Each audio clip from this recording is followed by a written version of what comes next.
kundi ikaw, Panginoon.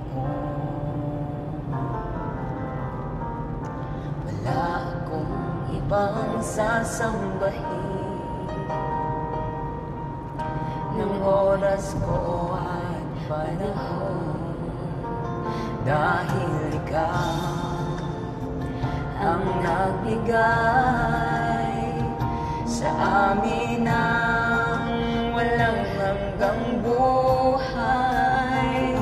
Karapat-dapat ka sa aming pagsamba, sa kapangyarihan mo kami ngayon'y namamaha, at ang lahat ay luluhod sa pangalan ni Jesus.